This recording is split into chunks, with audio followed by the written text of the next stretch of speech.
ತ್ರೈಲೋಕ್ಯ ಸಂಪದಾಲಿಕ್ಯ ಸಮುಲ್ಲೇಖನ ವಿತ್ತೆ ಸಚ್ಚಿದಾನಂದ ರೂಪಾಯ ಶಿವಾಯ ಬ್ರಹ್ಮನೇ ನಮಃ. ಪ್ರಾತಸ್ಮರಣೆಯಲ್ಲಿ ಜಗದಾದಿ ಜಗದ್ಗುರು ಪಂಚಾಚಾರ್ಯರನ್ನು ಹೃದಯ ಮಂದಿರದಲ್ಲಿ ಧ್ಯಾನಿಸಿ ಸದಾ ಧ್ಯಾನಿಸುವ ಪೂಜಿಸುವ ಗುರುದೇವರಿಗೆ ಭಕ್ತಿಯ ಪ್ರಣಾಮಗಳನ್ನು ಅರ್ಪಿಸಿ ಶ್ರೀ ಷಟ್ಸ್ಥಲ ಬ್ರಹ್ಮಿ ರಾಚೋಟೇಶ್ವರ ಶಿವಾಚಾರ್ಯ ಅಪ್ಪಂಗಳವರ 33ನೇ ಶಿವಯೋಗ ಸಮಾಧಿ ಮತ್ತು 775 ತಾಸುಗಳ ಪರ್ಯಂತರ ಶಿವಯೋಗಿ ಸಮಾಧಿಯನ್ನು ಅಪ್ಪವರು ಮಾಡಿರುತ್ತಾರೆ. ಲೋಕ ಕಲ್ಯಾಣಕ್ಕಾಗಿ, ಲೋಕದ ಹಿತಕ್ಕಾಗಿ, ಲೋಕದ ಒಳಿತಿಗಾಗಿ, ಭಕ್ತರ ಏಳಿಗೆಗಾಗಿ ತಾವು ಸುಮಾರು 26 ವರ್ಷಗಳಿಂದ ಯಾವುದೇ ಊಟ ಇಲ್ಲದೆ ಸದಾವಕಾಲ ತ್ರಿಕಾಲ ಇಷ್ಟಲಿಂಗ ಪೂಜೆಯನ್ನು ಮಾಡಿಕೊಂಡು ಬಂದಿರುತ್ತಾರೆ.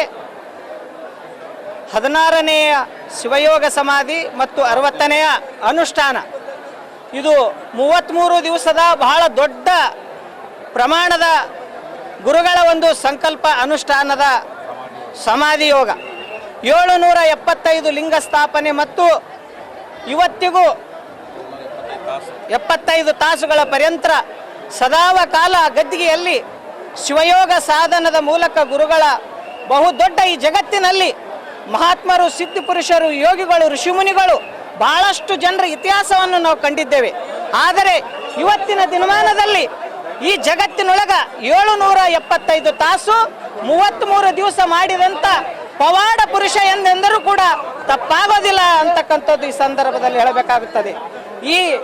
ಈ ಸರಿ ಮಾಡಿದಂಥ ಅವರ ಅನುಷ್ಠಾನ ಬಹಳ ದೊಡ್ಡ ಪ್ರಮಾಣ ಅನುಷ್ಠಾನ ಇದ್ದಿದ್ದಕ್ಕಾಗಿ ಅವರು ಸದಾವಕಾಲ ಅನುಷ್ಠಾನದ ಜೊತೆಯಲ್ಲಿ ಪಾದಯಾತ್ರೆ ಮತ್ತು ಭಕ್ತರ ಒಂದು ಇಷ್ಟಾರ್ಥವನ್ನು, ಆಶೀರ್ವಾದವನ್ನು ಕೊಟ್ಟು ಆರೋಗ್ಯ ವಿಚಾರದಲ್ಲಿ ಪ್ರತಿ ಸಾಲ ಅನುಷ್ಠಾನ ಮಾಡಿದವರನ್ನು ಕೂಡ ತಾವೇನಾದ ಸುಧಾರಿಸಿಕೊಳ್ಳುತ್ತಿದ್ರು. ಅವರು ಯೋಗದ ಮೂಲಕ, ತಪಸ್ಸಿನ ಮೂಲಕ. ಸ್ವಲ್ಪ ಈ ಸಾರಿ 33 ದಿವಸ ಅನುಷ್ಠಾನ ಮಾಡಿದ್ದು 2 ತಿಂಗಳ ಪರ್ಯಂತರ ಅವರು ಉಪವಾಸ, ಬೇವಿನ ರಸ ಮತ್ತು ಪತ್ರಿ ರಸದ ಮೂಲಕ ಅನುಷ್ಠಾನ ಮಾಡಿದಂಥ ಪೂಜ್ಯರು.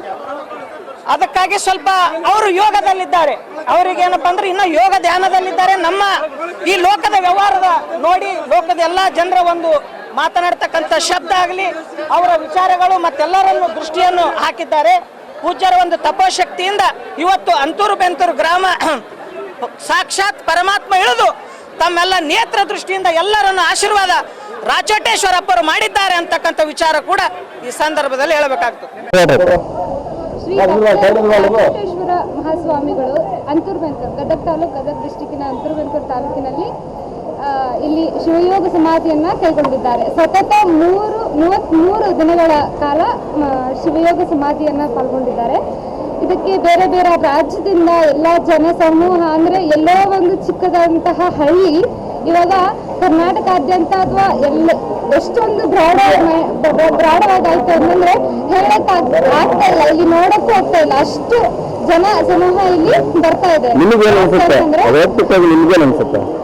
ವೈಯಕ್ತಿಕವಾಗಿ ಎಲ್ಲೋ ಒಂದು ಕಡೆ ನಾವು ನೋಡ್ತಾ ಇದ್ವಿ, ಈ ತರ ಎಲ್ಲ ಒಂದು ಹಳೆ ಕಾಲದಲ್ಲಿ ಕೇಳ್ತಾ ಇದ್ವಿ. ಶಿಶುನಾಳ ಶರೀಫರ ಕಾಲ ಆಗಿರ್ಬೋದು, ಅವ್ರ ಕಾಲ ಆಗಿರ್ಬೋದು, ಅವ್ರ ಕಥೆಗಳು ಮಾತ್ರ ನಾವು ಕೇಳ್ತಾ ಇದ್ವಿ. ಆದ್ರೆ ನಮ್ಮ ಕಾಲದಲ್ಲಿ ಇಲ್ಲೊಂದು ಸಮಾಧಿ ಯೋಗ 33 ದಿನ ಅಂದ್ರೆ ಸಾಧ್ಯನೇ ಇಲ್ಲ, ಊಹಿಸ್ಕೊಳ್ಳೋಕೆ ಸಾಧ್ಯ ಇಲ್ಲ. ನಾವ್ ಅನ್ಕೊಂಡ್ ಮಟ್ಟಿಗೆ 21 ದಿನ ಏನು ಇಲ್ದೇನೆ ಇರ್ಬೋದು ಅಂತ ಒಂದು ಕ್ಯಾಲ್ಕುಲೇಷನ್. ಆದ್ರೆ ಇವರು 33 ದಿನಗಳ ನೀವು ನೋಡ್ಬೋದು ದೇವಸ್ಥಾನವನ್ನ. ಇವನ್ ನಾನು ಹೋಗಿ ಕೂಡ ನೋಡ್ದೆ, ಎಲ್ಲಾದ್ರೂ ಕಿಟಕಿ ಬಾಗಿಲು ಏನಾದ್ರು ಇದೆಯಾ ಏನು ಅಂತ. ಏನು ಇಲ್ಲ, ಗಾಳಿ, ಬೆಳಕು, ನೀರು, ಊಟ ಏನು ಇಲ್ಲದೆ 33 ದಿನಗಳ ಕಾಲ ಅವರು ದೊಡ್ಡ ಪವಾಡನೆ ಅನ್ಬೋದು. ಇಲ್ಲಿ ಬಂದು ಅವ್ರ ಆಶೀರ್ವಾದ ತಗೊಳೋದೇ ಒಂದು ನಮ್ಮ ಪುಣ್ಯ ಅಂತ ಹೇಳ್ಬೋದು. ನಾವು ನಮ್ ಕಣ್ಣಾರೆ ನೋಡ್ತಾ ಇದೀವಿ ಅಂದ್ರೆ ನಮ್ ಪುಣ್ಯ ಅಂತ. ಈ ಕೆಟ್ಟ ಜನರೇಷನ್ ಅಲ್ಲಿ ಈ ತರದ್ ಏನಾದ್ರು ಪವಾಡ ನೋಡ್ಬೇಕಂದ್ರೆ ಅಂತೂರು-ಬೆಂತೂರು ಖಂಡಿತವಾಗಿ ನೀವೆಲ್ಲ ಬರ್ಬೇಕು. ಅಂದ್ರೆ ನಿಮಗೆ ಕಣ್ಣಾರನ್ನೇ ನೋಡ್ಬೋದು ನೀವು ಪವಾಡ ಅಂತ ಹೇಳ್ಬೋದು. ನಾವು ನೋಡಿದ ಪ್ರಕಾರ, ಹಿಂದಿನ ಪ್ರಕಾರ ಯಾಕಂದ್ರೆ ಭಕ್ತಾದಿಗಳು ತಾವೇ ಸ್ವತಃ ತಮ್ಮ ಇಚ್ಛೆಯಿಂದ ಸೇವೆ ಇದು ಮಾಡಿದ್ದಾರೆ.